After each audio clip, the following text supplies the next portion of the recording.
छोटे से गांव में एक शरारती लड़का रहता था, बिल्लू। उसे पूरे दिन खेलना, मस्ती करना और मजाक करना बहुत पसंद था। एक दिन वो जंगल में घूमते घूमते एक पेड़ के नीचे पुरानी चप्पल देखता है। जैसे ही वो चप्पल पहनता है, अचानक धमाक, एक जादुई धुआं निकलता है और एक जिन सामने आता है। जिन कहता है, हे बिल्लू, ये जादुई चप्पल अब तेरी है। जो चाहे बोल, मैं पूरी करूंगा। बिल्लू बहुत खुश हो जाता है। वो मस्ती करने लगता है। पहले वो अपने दोस्तों को उड़ता हुआ आम खिलाता है, फिर पूरे गांव में बारिश करवाता है और एक दिन गलती से पूरी नदी को जूस में बदल देता है। गांव वाले पहले खुश, फिर परेशान होने लगे। तब बिल्लू को समझ आया कि शक्ति के साथ जिम्मेदारी भी आती है। आखिर में वो जिन से कहता है, मुझे अब सिर्फ सबको खुश रखना है। जिन मुस्कुराता और कहता है, यही सच्चा जादू है। जब बिल्लू ने जिन से कहा कि अब वो सबको खुश रखना चाहता है, तो जिन ने मुस्कुरा के कहा, ठीक है बिल्लू, अब ये चप्पल तेरे पास रहेगी, लेकिन याद रखना, अगर तू इसका गलत इस्तेमाल करेगा तो ये चप्पल नाराज हो जाएगी।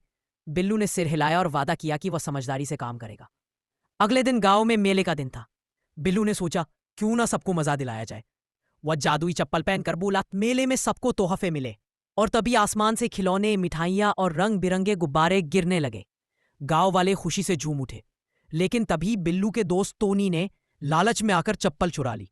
टोनी ने कहा, अब मैं इसका मालिक हूं। उसने बोला, मुझे सोने का पहाड़ चाहिए। और अचानक जमीन हिलने लगी।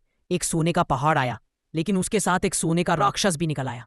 वो राक्षस चिल्लाया, जिसने मुझे बुलाया है, मैं उसी को खाऊंगा। टोनी डर कर भागा और बिल्लू के पास आया। बिल्लू बोला, जिन, मदद करो। जिन प्रकट हुआ और बोला, गलती किसी की भी हो, लेकिन सही इंसान वही जो समझदारी से जादू के शब्द बोले, राक्षस को फिर से पत्थर बना दो। और धड़ाम, राक्षस पत्थर में बदल गया। जिन ने मुस्कुराकर कहा। गांव लौटने के बाद बिल्लू और जिन बहुत खुश थे। हर कोई उनसे जादू परवाने की फरमाइश करने लगा।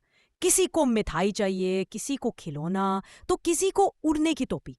जिन बोला, बिल्लू, अब हमें थोड़ा आराम करना चाहिए। लेकिन तभी एक दिन जब बिल्लू ने जादुई चप्पल को पहना, वो काम करना बंद कर गई। जिन ने देखा और कहा, ओह नहीं, इसका जादू गायब हो गया है। कोई इस पर मंत्र डाल चुका है। अब बिल्लू और जिन निकल पड़े खोए हुए जादू की खोज पर। उनकी यात्रा उन्हें ले गई तूफानी पहाड़ों पर, बोलते उल्लुओं के जंगल में और अंत में एक काले महल में जहां जादूगर डार्को रहता था। डार्को बोला, अगर अपनी चप्पल वापस चाहिए तो मेरी पहेली सुलझाओ। बिल्लू ने पूछा, कौन सी पहेली? डार्को बोला, ऐसा क्या है जो हर इंसान के पास है पर कोई देख नहीं सकता? बिल्लू ने बहुत सोचा, फिर बोला, सपना। डार्को चौंक गया। सही जवाब है, तू सच्चा जादूगर है। वो हंस पड़ा और बोला, अब ये चप्पल पहले से भी ज्यादा शक्तिशाली।